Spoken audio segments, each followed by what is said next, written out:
তো বস, এখন কথা হবে সালমান খানের আপকামিং ছবি দ্য ব্যাটল অফ গালওয়ান, যেটার কাজ শুরু হয়েছে সেই ছবিটার ফার্স্ট লুক নিয়ে, যেটা গতকাল রাতে ড্রপ করা হয়েছে।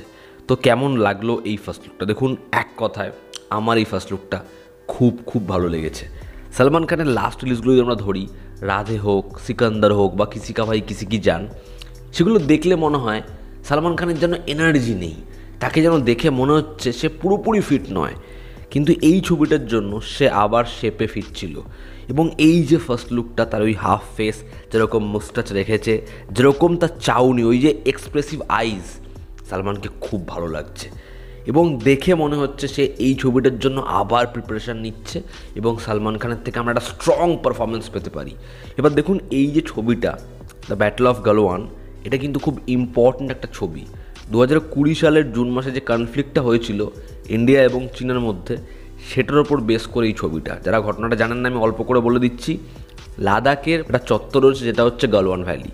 এবার তার পাশে এলএসি যে বর্ডারটা রয়েছে, মানে এলএসির যে জোনটা রয়েছে, তার পাশ থেকে ইন্ডিয়া একটা রুট বানাচ্ছিল। সেই সময় চীনের হয়ে যায় সমস্যা এই রুটটা নিয়ে, যেই রুটটা এলএসি ক্রস করবে।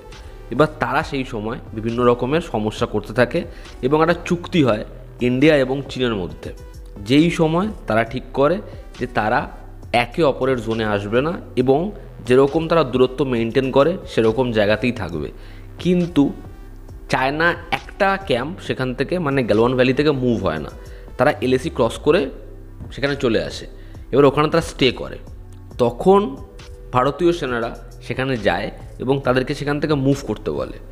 তারা সেখান থেকে মুভ করতে চায় না এবং 7 ঘন্টার একটা হ্যান্ড টু হ্যান্ড ফাইট এই দুই পক্ষর সেনার মধ্যে শুরু হয়। সেখানে কিন্তু কোনো গুলি চলে না এবং সেখানে ওই হাতাহাতির মধ্যে চীনা সেনারা তারা কী করে, বেসবল ব্যাট, দেখবে সালমান খান এই পোস্টারে একটা কাঁধের মধ্যে ওই ওয়্যার লাগানো জিনিস জড়িয়ে রয়েছে, তো ওরকম ধরনের জিনিস কিন্তু ব্যবহার হয়েছিল ওই ফাইটে। তারা ওরকম ধরনের ওই বেসবল ব্যাট যার মধ্যে ওয়্যার লাগানো, সেটা দিয়ে আক্রমণ করতে থাকে ভারতীয় সেনাদের, শিল্ড ব্যবহার করতে থাকে এবং সেখানে শুধুমাত্র খালি হাতে ভারতীয় সেনারা লড়তে থাকে, যেখানে 2 জন ভারতীয় সেনা মারা যায়। এবং তারপরে এই বদলা নেওয়ার জন্য যখন আরও ভারতীয় সেনা সেখানে অ্যাট্যাক করে, সেখানে প্রায় 40-এর থেকে বেশি চীনের সেনারা মারা যায়।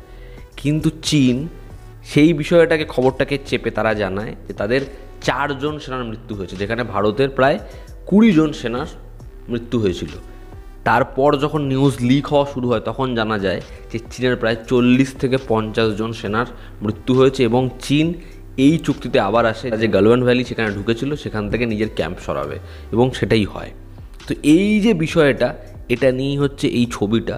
এবং সালমান খান তার যেরকম এক্সপ্রেশন, যেরকম এখানে ব্যাকগ্রাউন্ড স্কোরটা, যেরকম সে একটা বেসবল ব্যাট হাতে নিয়ে রয়েছে, তার মধ্যে ওয়্যার লাগানো, দেখতে ভীষণ ভালো লাগছে।